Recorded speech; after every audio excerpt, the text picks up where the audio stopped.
Bitcoin's blockchain handles maybe 7 transactions per second worldwide. So how could you pay someone every single second for a video you're streaming? That's 3,600 payments an hour from one viewer alone. Here's the twist. Most of those payments never touch the blockchain. They're real, signed, valid Bitcoin transactions. They just wait off stage. A payment channel lets two parties exchange thousands of payments while touching the blockchain only twice. Once to open the channel, once to close it. Everything in between happens off-chain instantly and without trusting each other. The blockchain stops being a cash register that records every purchase. It becomes a court of final settlement, consulted only when the relationship begins and ends. To see how this works, start with something you use every day, the internet. When two applications talk over TCP, they see a smooth, continuous stream of bytes flowing back and forth. But that stream is an illusion. Underneath, the data is chopped into discrete IP packets, numbered, sent separately, and reassembled in order at the other end. The smooth connection is built from disconnected pieces. A payment channel works the same way. The word channel is a metaphor, not a pipe. There's no money flowing continuously. There's just a sequence of separate transactions that, when properly ordered, create a trustworthy running balance. The channel is a virtual abstraction layered on top of discrete underlying units. Two terms. A state channel is any off-chain alteration of state secured by eventual on-chain settlement. The parties agree on some shared state, updated privately many times, and only record the final result on the blockchain. A payment channel is the special case where that state is a balance of currency. Instead of tracking arbitrary data, it tracks who owns how much. Money is just one kind of state two parties can renegotiate off-chain. Now let's watch one real channel come to life, second by second. A channel uses 3 transaction types. First, the funding transaction. It opens the channel, locks funds into a shared address, and sets the maximum capacity.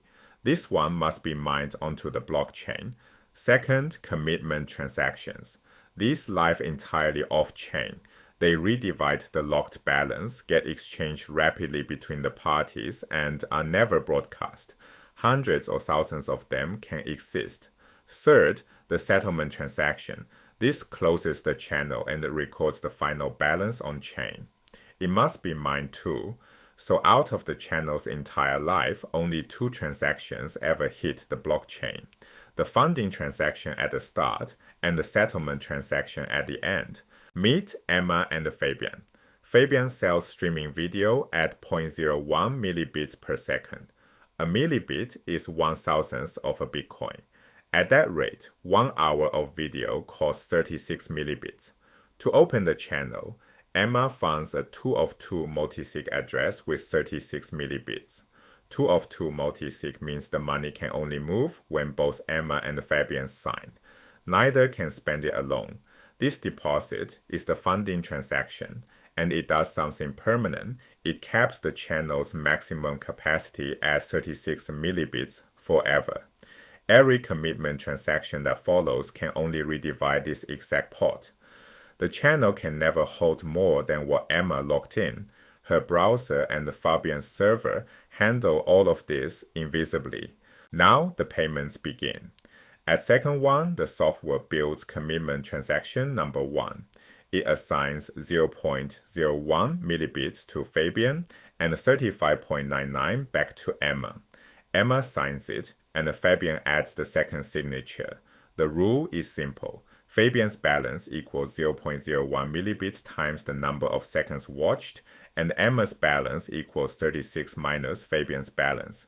At second 2, a new commitment transaction supersedes the first. Fabian now gets 0.02 and Emma gets 35.98.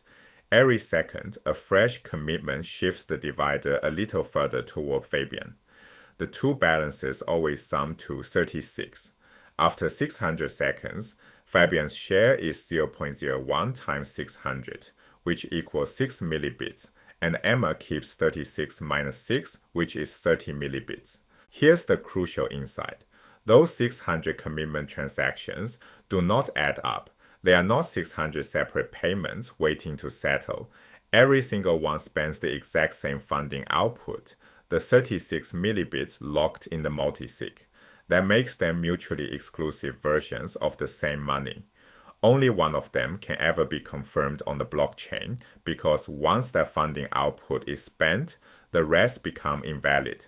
So the channel doesn't accumulate transactions. It rewrites the same one over and over, each new version replacing the last. The latest commitment is the one true balance. The previous 599 are obsolete drafts, kept only as a record of how the split evolved. Why keep building new transactions instead of trusting each other? Because the latest commitment always reflects the correct balance, and either party can use it to settle. There are two ways to close. The cooperative close is the normal case. Both parties agree the channel is done, and they jointly sign one final settlement transaction, recording the final split. Clean and cheap. But what if Fabian disconnects or refuses to cooperate? Emma isn't stranded. She can perform a unilateral close. She broadcasts the latest commitment transaction she already holds, fully signed, and the blockchain settles the correct balance on its own. Either path lands the same true split on chain, so no one is ever held hostage. That's why trust isn't required. Our example assumes nobody cheats by broadcasting an old, more favorable state. Preventing that is the next layer of the story with its own anti-cheating mechanisms. 600 payments, 2 blockchain transactions. Step back and look at what we pulled off. Emma streamed an hour of video, paying Fabian every second, and the blockchain recorded only the funding transaction that opened the channel, and the settlement transaction that closed it.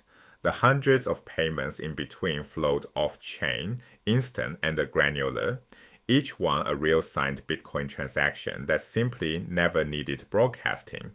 This is the foundational mechanic behind the Lightning Network. Recall the TCP analogy.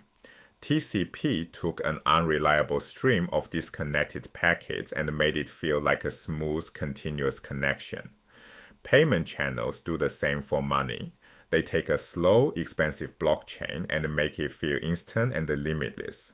The blockchain becomes the court of final settlement, not the cash register for every payment.